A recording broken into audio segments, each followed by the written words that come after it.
Good morning and welcome to This Week. Deadline drama. The website's continually working better, so check it out. Today's the day for the HealthCare website. Is it mission accomplished or is Obamacare beyond repair? All the breaking details, debate and analysis, plus the political fallout with our Powerhouse Roundtable. Then, battle of wills. The U.S. faces new tests with China, Afghanistan and Iran. Can America prevail? How will the president manage these multiple crises? An exclusive look at Obama's strategy from the man who was there from the start. Plus, it's America's game. Helmet goes flying. But on this Thanksgiving weekend, new questions about the dangers. Should you let your kids play? And Bono. There's a chance of having the first AIDS-free generation. We can see it. On this 25th World AIDS Day, our exclusive interview. All that right here this Sunday morning. From ABC News, This Week with George Stephanopoulos starts now. Good morning. Hope you all had a great Thanksgiving. We have a lot to get to this morning, starting with that deadline for Obamacare. Hard to imagine a more shaky launch. We're even learning now that at one point the White House considered scrapping the site and starting all over again. But in a brand new report released this morning, the White House now says the website is meeting its goals, working smoothly for the vast majority of users. ABC's Rebecca Jarvis is tracking the story. She has all the latest right now. Good morning, Rebecca. Hi, George. Good morning. And this is the 8-page report. It says that they have now fixed 400 bugs in the system since the launch. 90%, more than 90% of the time, it's working, it's stable, and they believe that at any given moment in time, 50,000 users can access the system. That would equate to about 800,000 users a day. What's still unclear from this report is what happens if it's a bigger number, if it's 250,000 users at a given moment in time. That's where things stood when the website initially launched and had all of those issues. But we also learned this week, Rebecca, of another delay in part of the program. Yes, the delay is on the business side, the small business side. As far as small businesses go, they won't be able to access and get insurance through HealthCare.gov for at least another year. And as far as that business mandate goes, for small employers employing 50 employees or fewer, they will now have their mandate delayed for a year. But that individual mandate remains in place.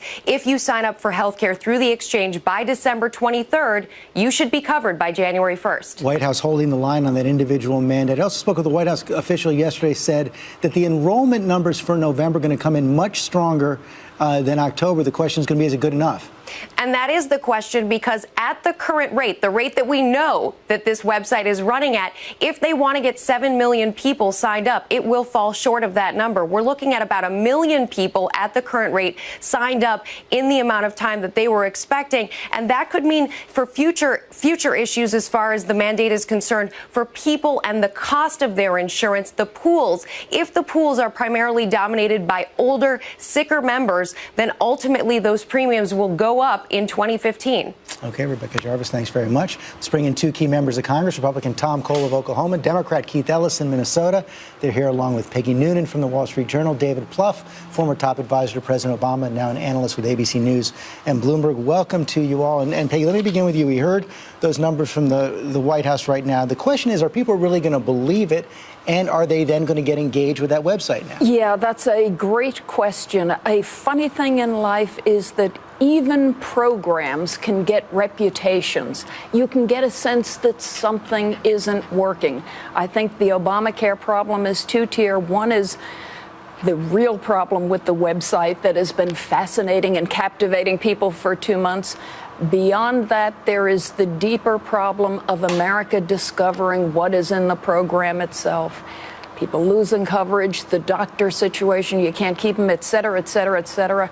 Plus, there's something new, orphan policies, in which people go onto the site, think they have registered, and find out in January that they haven't quite. So it's so problematic that I have said since October, this thing should just be delayed 1 year. And David, picking up on one of the points Peggy said, there's so much focus on the problems. You have this political danger that people pocket the benefits and then just focus on what are, the dangers going forward. And there's a lot of benefits. Senior saving on prescription drugs, preventive care being covered for women in particular, people getting rebates from insurance companies. But there is a huge interest out there.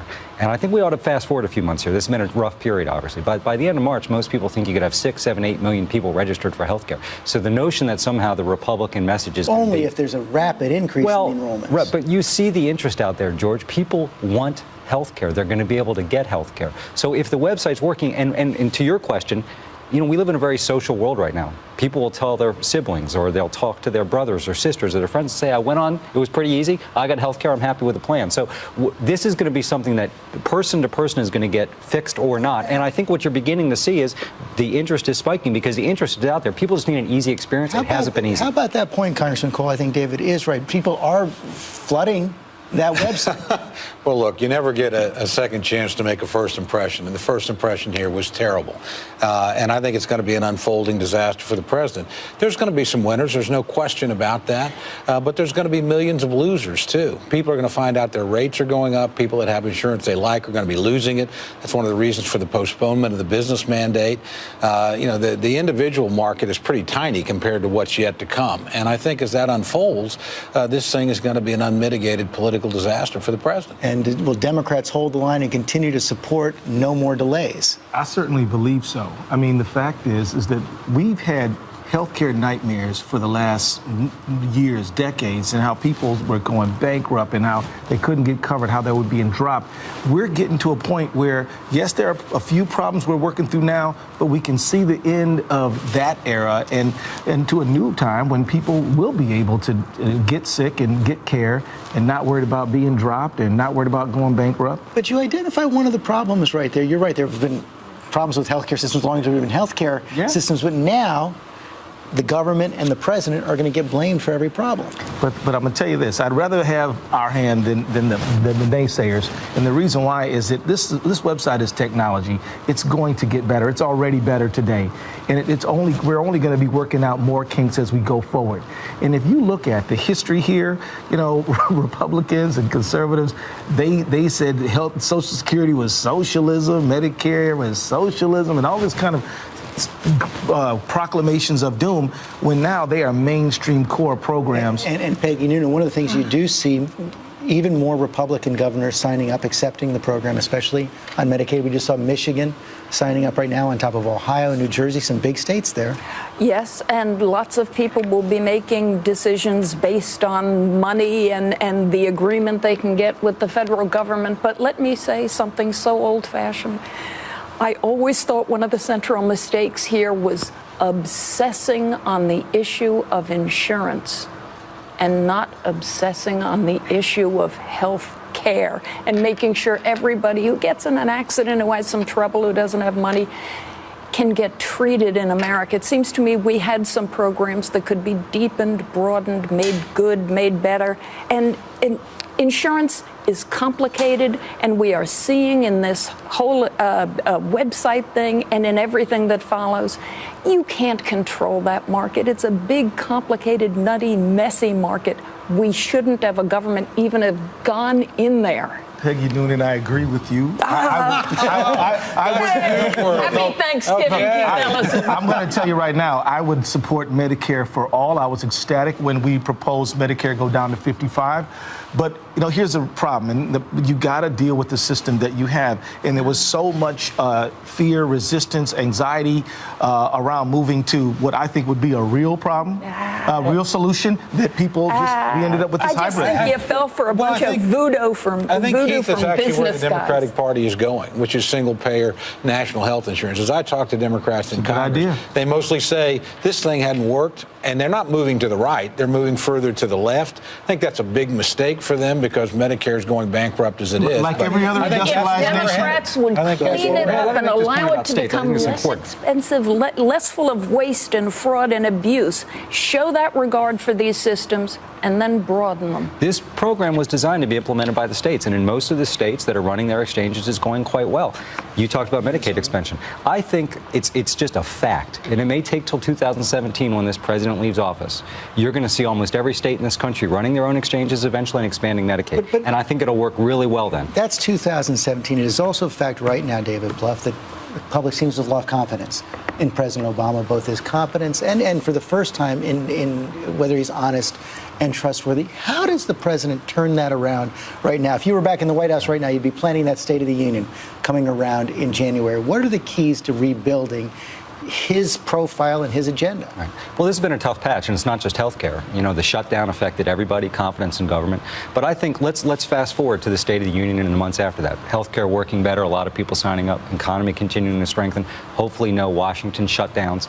I think the president's numbers will recover. I think people's confidence will recover. And then we need to push Congress to do immigration, to do smart things to help the economy. The American people are sitting at home and saying we're talking about all these issues except what's most important to me, which is my job and which is my estate, my income. And that's what Washington needs to focus on. The American people are screaming out, focus on us, what's important to us. David, I think the president has a problem. This is what it is. It's simple. He said if you like your health insurance policy, you can keep it, period. If you like your doctor, you can keep him, period. If you like the hospital you go to, you keep it, period.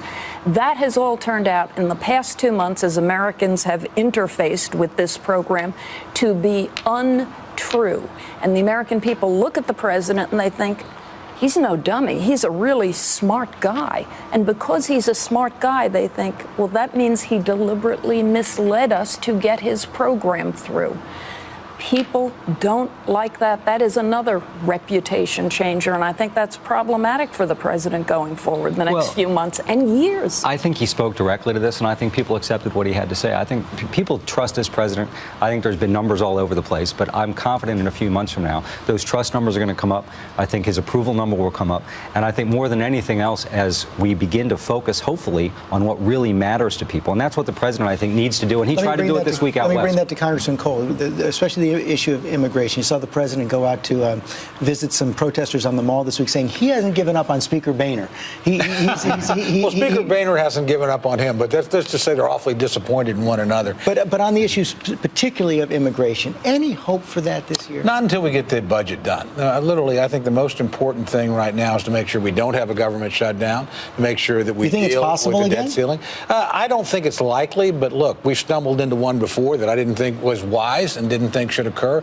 So, the line I usually use is, around here we can't walk and chew gum. Let's just chew gum for a little while.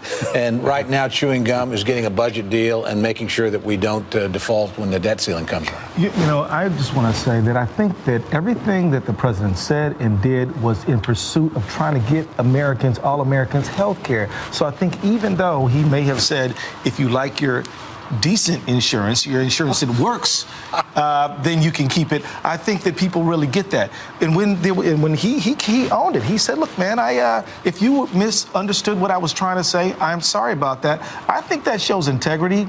He didn't do anything to self-promote. What he was doing, he was trying to do to help Americans all over this country for decades. I'm going to disagree a little bit. Good intentions count. With Keith here. Look, we knew back in 2009, 2010 this was going to happen.